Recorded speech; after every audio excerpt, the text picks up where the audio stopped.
வணக்கம். செல்வகுமாரின் மாலை 6 மணி வானிலை ஆய்வறிக்கை. அதிகாரப்பூர்வ வானிலை அறிக்கைக்கு இந்திய வானிலை ஆராய்ச்சித்துறை அறிக்கையை பார்க்கவும்.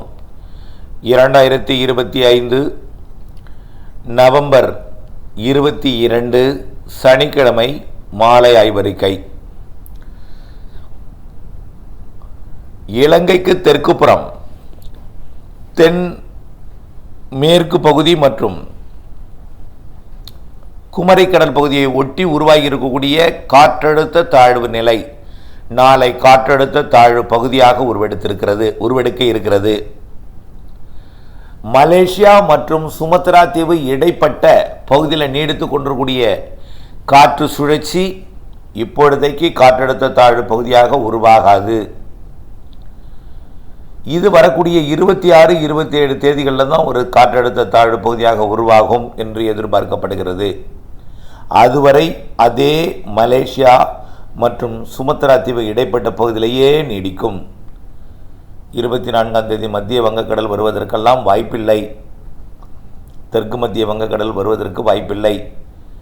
26ஆம் தேதி தான் தாழ்வு பகுதியாக உருவாகும். அதனால் அந்தமான் தெற்கு பகுதி, அதாவது தென்கிழக்கு வங்கக்கடலில் உருவாகி தீவிர புயலாக உருவாகும் என்று உலக மாதிரிகள் காட்டக்கூடிய அந்த நிகழ்வை பற்றி நாம் இப்பொழுதைக்கு நாம் கருத்தில் கொள்ள வேண்டியதில்லை என்று தான் தெரிகிறது. ஏனென்றால் இது அடுத்த நிகழ்வாக அதாவது டிசம்பர் மாத இறுதி, டிசம்பர் மாதம் முதல் வாரம், நவம்பர் மாத இறுதி நாட்களிலே உருவாகி டிசம்பர் முதல் வாரத்தில் வரக்கூடிய நிகழ்வு அது. டிசம்பர் 1 8ஆம் தேதி வரை எதிர்பார்க்கக்கூடிய நிகழ்வு அது. தாமதமடையும். 26, 27 எதிர்பார்க்கிறோம். அதுக்கும் தாமதமடையலாம். கண்டிப்பாக பொறுத்திருந்து பாருங்கள்.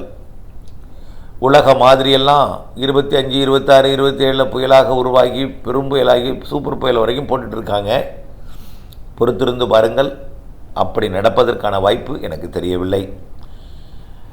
சுமத்ரா தீவு அருகே, மலேசியா சுமத்ரா தீவு அருகிலேயே அது காற்று சுழற்சியாகவே இருந்து கொண்டு இறுதியில், இந்த மாத இறுதியில் தான் தீவிரமடைந்து அடுத்த நிகழ்வாக வரும். அதற்கு முன் இப்பொழுது இலங்கை அருகே இருக்கக்கூடிய நிகழ்வு தான் தீவிரமடைய போகிறது என்பதை உறுதிபட தெரிவிக்கிறேன். இப்படியும் நடக்கலாம் என்கின்ற ஒரு அறிக்கைப்படியே இது நிகழ்கிறது.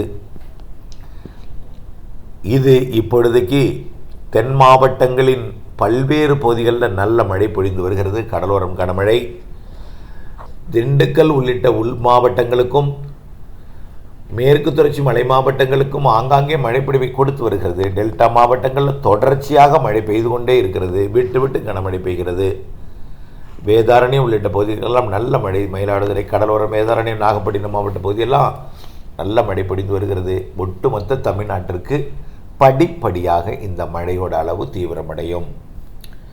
இந்த நிகழ்வும் தீவிரமடையும். நிகழ்வு தீவிரமடைய போகிற காரணத்தினால்தான் மழையும் தீவிரமடைய போகிறது. இந்த நிகழ்வோட வாழ்காலம் 30ஆம் தேதி வரை. நல்லா நினப்பிச்சிங்க, 30ஆம் தேதி வரை. இன்றைக்கு தேதி 28, 8 நாள் இதோட வாழ்காலம். அப்போ எங்கெங்கெல்லாம் போகிறது என்பதை நாம் பார்க்க வேண்டும். எங்கெல்லாம் நிறைய மழைப்பொழிவை தரப்போகிறது என்பதை பார்க்க வேண்டும். தொடர்ந்து வானிலை ஆய்வறிக்கையோடு இணைந்திருக்க வேண்டும். ஆக இப்போ இருக்கக்கூடிய நிகழ்வு இந்த மன்னார் வளைகுடாவின் தெற்கு பகுதி குமரிக்கடலில் இருந்து கொண்டு மிக மெல்ல வடக்கு நோக்கி கொஞ்சம் நகரும் மன்னார் வளைகுடாக்குள்ளற. இதனால் மழைப்பொழிவு கண்டிப்பாக தீவிரமடையும். தொடங்காத இடங்களில் தொடங்கும்.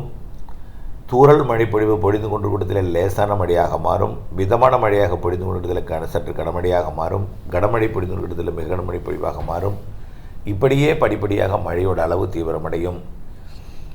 சென்னை உள்ளிட்ட வடகடலோர மாவட்டங்களுக்கும் கர்நாடகா, ஆந்திர எல்லையோர மாவட்டங்களுக்கும் நாளை மழைப்பொழிவோட அளவு தீவிரம் கூடுதலாக இருக்கிறது. மழை இல்லையே, இப்படி தூறுகிறதே என்கின்ற கவலை வேண்டாம்.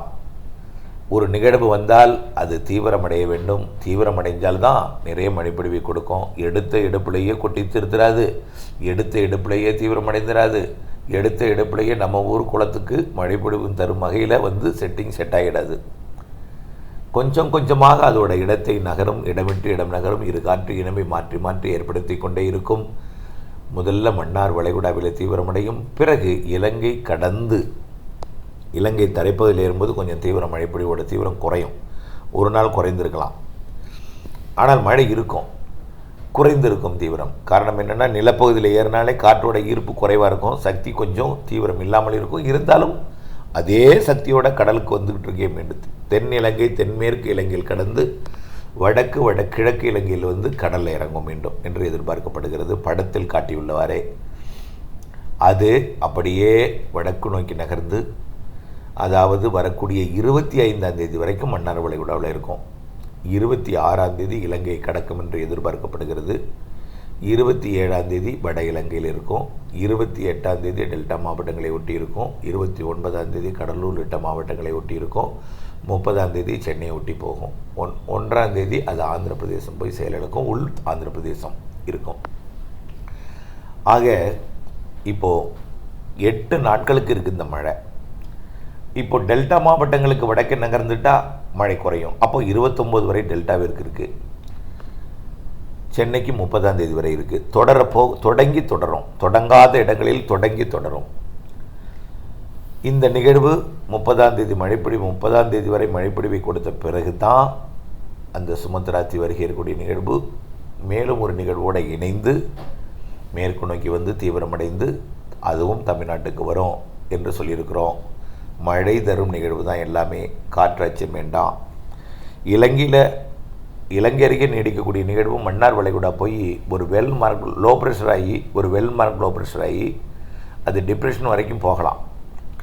டிப்ரெஷன் வரைக்கும் போனால் நிறைய மழைப்பொழிவை கொடுக்கும். டிப்ரெஷன் போகாமல் ஒரு வெல் மார்க் லோ ப்ரெஷராகவே இலங்கையை கடந்து வட இலங்கை கிழக்கு பகுதி இலங்கைக்கு வந்து அது அங்கிருந்து அப்படியே வெல்மார்க் லோ ப்ரெஷராகவே வடக்கு நோக்கி நகர்ந்து இறுதியில் லோ ப்ரெஷராகி செயலிழக்கும்.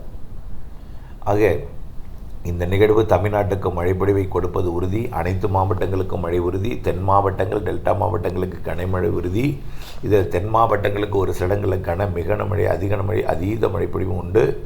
நாலுமூக்கு ஊத்து போன்ற பகுதிகளில் கண்டிப்பாக அதீத மழைப்பொழிவு உண்டு. டெல்டா மாவட்டங்களுக்கும் நல்ல மழைப்பொழிவு கடலோரம் கொடுக்கும். உள்ளே இருந்து அப்படியே மேற்கு நோக்கி பயணிக்கும். நாளை ஞாயிற்றுக்கிழமை இன்றைய மழைப்பொழிவை காட்டிலும் கூடுதலாக உண்டு. திங்கட்கிழமை ஞாயிறை விட கூடுதலாக இருக்கும். செவ்வாய்க்கிழமை திங்கட்கிழமை போல் இருக்கும். திங்களும் செவ்வாயும் ஞாயிறை விட கூடுதலாக இருக்கும். ஞாயிறே கூடுதல் தான். நாளையே நிறைய மழை தான், கனமழை தான். அனைத்து மாவட்டங்களுக்கும் நல்ல மழை இருக்கும். குறைவாக பெய்து கனமழை என்கிறீர்கள், குறைவாக பெய்கிறது என்று உங்கள் மனம் சொல்லும். உங்களுக்கும் பொழியும். ஒட்டுமொத்த தமிழ்நாட்டின் அறிக்கை இது, உங்களுக்கும் பொழியும். இந்த நிகழ்வுக்கு அடுத்தபடியாக 1ஆம் தேதியிலிருந்து 8ஆம் தேதி வரை ஒரு நிகழ்வு இருக்குது. அதுக்கப்புறம் கிறிஸ்மஸுக்கு முன்னாடி 3 நிகழ்வு இருக்குன்னு சொல்லியிருக்கேன். கிறிஸ்மஸுக்கு பின்னாடி ஒரு நிகழ்வு இருக்குன்னு சொல்லியிருக்கேன். ஜனவரியில் 3 நிகழ்வு இருக்குன்னு சொல்லியிருக்கேன். எல்லாமே நல்ல மழை தரும், காற்று பாதிப்பு இல்லாத நிறைய மழைப்பொழிவு தரக்கூடிய நிகழ்வு என்பதை தெரியப்படுத்த விரும்புகிறேன். தொடர்ந்து வானிலை ஆய்வறிக்கூட இணைந்திருங்கள். வானிலை அறிந்து விவசாயம் செய்திடுங்கள். நன்றி.